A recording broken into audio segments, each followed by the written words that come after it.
Brian, walk us through how a panel comes through our shop. First thing, semi shows up usually with the enclosures, depending on where it's from anyways. So somebody has to get on the forklift, unload it, then check it in with the paperwork up front, and then mark the boxes with the job number, and then it gets stored. Then we unpackage it. When it's ready to get ran through the system, somebody does the CNC programming part of running it through the system. The enclosure gets tore down, ran through the CNC, everything gets deburred and cleaned over here. And then if bolt needs to be welded to it, that also happens over here. Any kind of fabrication happens. We try to make it happen out here in the back of the shop. Some of the larger parts that come in on pallets get stored back here, so we have to coordinate and make sure everything's well labeled so that it all goes with it. Sometimes we have to come out here and get it because it's something that doesn't get added until later on. Panel shop, we start the fabrication, we cut the din rail, can do it over there.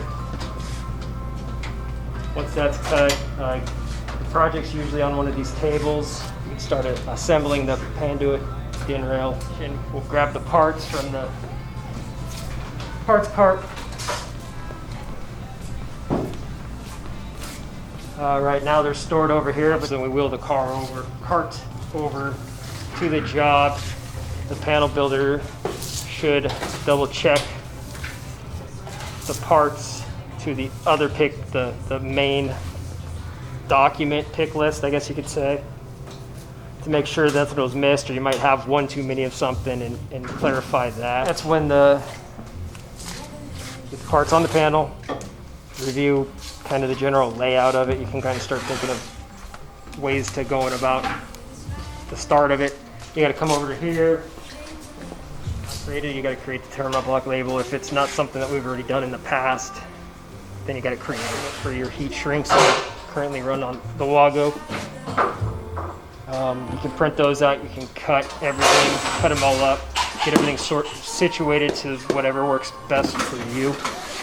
Now you could start putting wire down to it, and sometimes we got to reference back and forth on the print. If you need the larger cable at the beginning, you got to come out here, figure out what you need. Sometimes we need two people, kind of get it off the pallet onto a rolling cart. We can roll it out there, roll it back out here,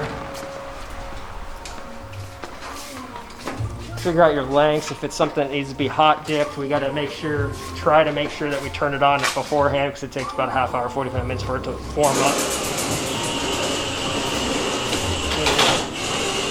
Come over here.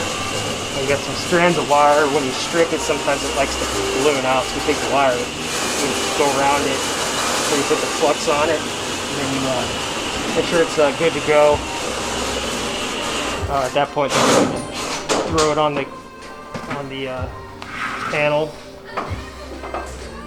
And then usually, well, I guess part of the part assembly, we have the screws, which are located at the individual cells.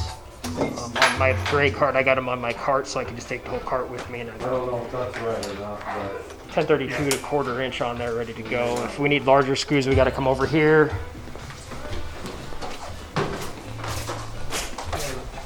Inventory. This is where we pull screws.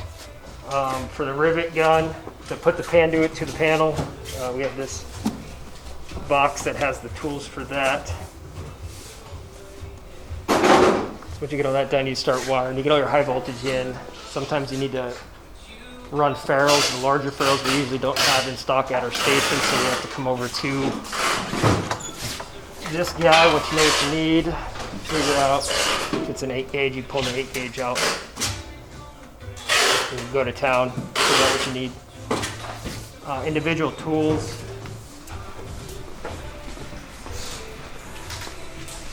Usually located at the cells.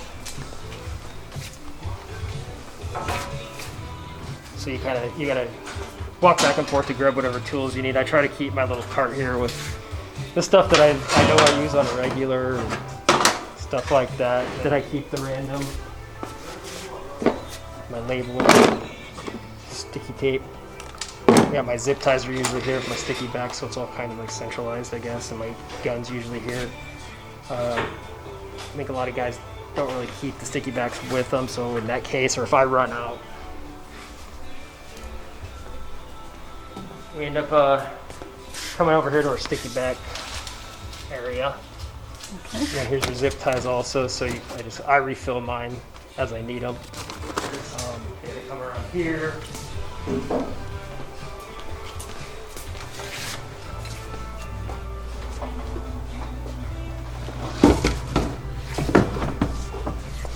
Pick whatever wire they need, put it on their cart, go, or if they just need a small section of 10 gauge green, they estimate about what they need, cut it. Some of the panels that need hoods, the hoods are located over here, or interlock switch brackets. Sometimes we're waiting for a part, like this one we're waiting for a drive. When that drive gets here, probably LTL, somebody's gonna have to go grab it off the truck, give it to me and Steve on the forklift. Then it needs to come, he'll have to go from back there to here.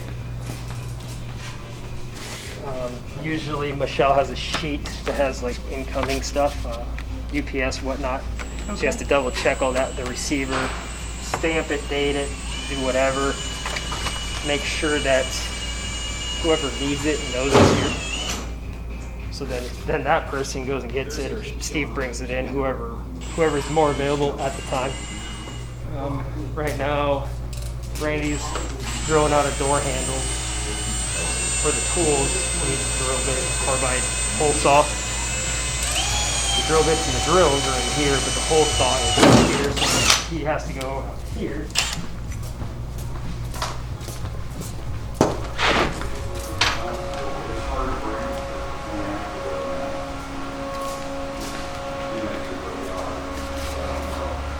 The hole saw from here, go back out there, cut it, bring it back.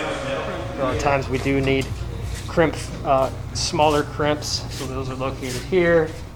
There's some stickers that pretty much go on every enclosure. They're all here, so the guy has to come back and forth like that. And then we also do point to point. The meter right now is right here. Try to return it back there every time so everybody knows it's there. If we need a straight edge to make sure something's straight, or to mark the door handle shaft that's located on that wall over there. So when this guy gets done to a point where it needs to be powered up and tested, we have to, well, I guess one thing I might mention is this one we got lucky with because the drive's not in it yet. So we're waiting for the drive. If it had the drive, we would have had to use the forklift. So if that was the case, we'd have to go out to the back shop, get on the forklift, hook the boom up to it, get it out here, get everything lined up, pick it, drop it, secure it down, team lift it, or use the forklift. In here we team lift.